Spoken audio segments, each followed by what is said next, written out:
The IPA hype train has finally reached the end of the tracks and is headed straight to Valhalla with whatever this is. Unfortunately, I think it might just be time to pour one out for a sad and confused style that went down in a blaze of fruit salad flavored glory. That's right, folks, the IPA style is dead, and it pains me to do so, but I actually have to call out one of my favorite breweries of all time for officially killing it. Because Fruit Punch IPA, what the fuck is this? I'm not going to tell you how it tastes, not yet at least, but spoiler alert, the internet has tried it and the internet does not approve. That one tastes like Kool-Aid Man's dick. New Belgium used to be in contention for being the best craft brewery in the entire world, and now they're literally competing with Four Loko as the cheapest way to get lit on a sidewalk. Sit in my chair, I'm relaxing, I'm getting blackout drunk, and you're leaving me alone. Which, you know, who am I to judge? But hey, this seems to be working out well for New Belgium. Their Voodoo Ranger series is the best-selling IPA in the country, but does that mean it's good for beer in general? And it's arguably one of the most cost-effective ways to get wasted on your way home from work. Homer, don't drink and drive. Fine, I'll drive between sips. Does that mean it's good for consumers? I don't actually know, but I can say this for sure. Craft beer is as close to a race to a bottom in a clout-seeking meme war as I've ever seen it, which isn't a surprise because that's exactly how pretty much everything is marketed today. And I should know, I mean, after all, that's how we market our brewing systems. Cereal beer, illegal beer, Welch's wine, killer wine, Mountain Dew moonshine, that's right.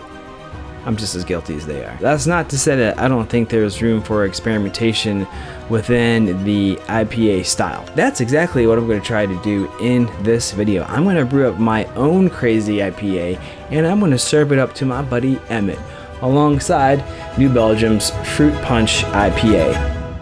I'm not going to tell him what either of them are, but I will ask him two questions. One, what style do you think the beer is? And two, do you like it? I'm gonna brew a coconut IPA, which right off the bat sounds to me like an awful idea, but I've heard these can actually be really good. Here's my recipe. I'm gonna go with 8.5 pounds of pale malt, 1.5 pounds of wheat malt, 1.25 pounds of bodybuilder malt, as well as 1 pound of Vienna. I'm gonna use a ton of Magnum, Citra, Simcoe, and Amarillo during the boil and the whirlpool, as well as Citra, Simcoe, and Amarillo Cryo as a dry hop addition. For the adjuncts, I'm using a pound of shredded coconut. Also, I'm gonna be fermenting it with Voskvikis. That's where the most of the citrus is going to come from. If this turns out really good, we might even sell it as a recipe kit on our website, so check the description for that as well. Step 1 is adding the water to the kettle, and we'll dial in our mash temperature so it heats up while we weigh and crush our grain. Don't forget to add half a Campton tablet to the kettle to remove chlorine, and definitely don't forget to add the grain basket. Once it's in, slowly pour the grain into the kettle and mix it up with a mash paddle. Hook the hoses up by connecting one from the kettle out to the end of the pump, then connect another hose to the side of the pump. Hold the other end over the kettle, open the ball valve, and hit the pump button to prime the pump. Once the liquid is flowing, you can wrap this part up by connecting the hose to the lid and turning the pump back on for that sweet, sweet spray valve action. Once you have this set up, leave it to do its thing for somewhere between 45 and 60 minutes. If you're new to brewing, this is called mashing, and our digital controller makes this part pretty easy because it will hold the water at whatever temperature you dial in. While we're mashing, I should probably say this, I'm picking on New Belgium here, basically because I googled bad IPA and that was the first thing that came up. The criticism is pretty widespread if you take a look around,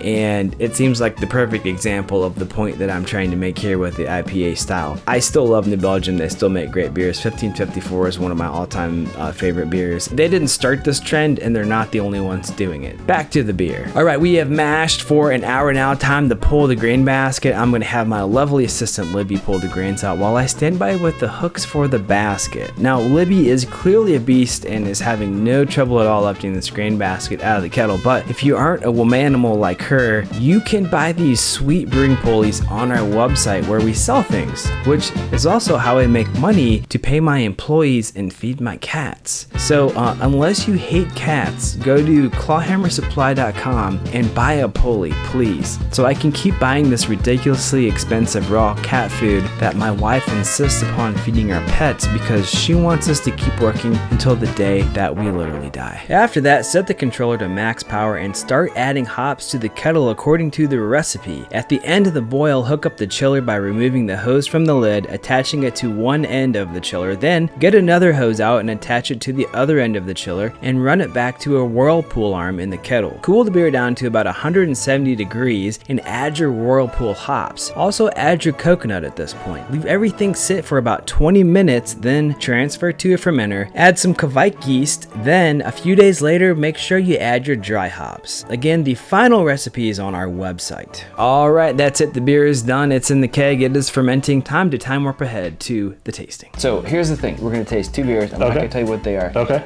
Two questions though. You just need to tell me, number one, what is the style? And then number two, do you like the beer? Okay. Smell it. Is it a peanut butter and jelly beer? Oh, dude, yeah, this is White Punch. That's exactly dude, what it that's what it is, yeah. That went 6 ways. Gross aftertaste. But it's like an aftertaste that's there the whole taste. Heavy booze. It's got a weird body. It's really heavily carbonated. It smells like it's gonna be sweet. Yeah. It's super dry. Yeah. And bitter and not really balanced in any way, shape, or form. What kind of a style do you think it is, and then do you like it? I mean, it almost tastes like just a macro lager, but with some fruit juice. Oh, dude, that's weird. And not like weird like in a fun, cool way. For 10%, I would say it's way easier to drink than like a Mad Dog. Or yeah, like Mad Dog 2020. So yeah. That's where you're going with this. Kind of. And no, I think it's absolutely disgusting. I'd be surprised if this is considered beer. Like I wouldn't be surprised if this was like a Mad Dog product or like a spiked, like Sparks or something like that from back in the day. Like kind of has that artificial gross flavor I don't like of energy drinks plus alcohol. That's my final answer. It's like an energy drink, booze. I assume you don't like it. No, it's pretty gross. Yeah, okay, cool. Let's try this one. This looks nicer. Actually has a nose. Oh yeah. That's nice. It's got a nice amount of bitterness, but then tons of, nice body. Feels nice in your mouth. I'm so bad at IPAs because I don't really drink them. So you just think it's an IPA? Oh yeah, I mean it's a hazy for sure, right? The bitterness to me tastes exactly like grapefruit. Yeah, so like this I would say, like if I didn't know it was from a keg, if you just blindly poured me these, like I would say this would be from a really good brewery that makes hazy IPAs.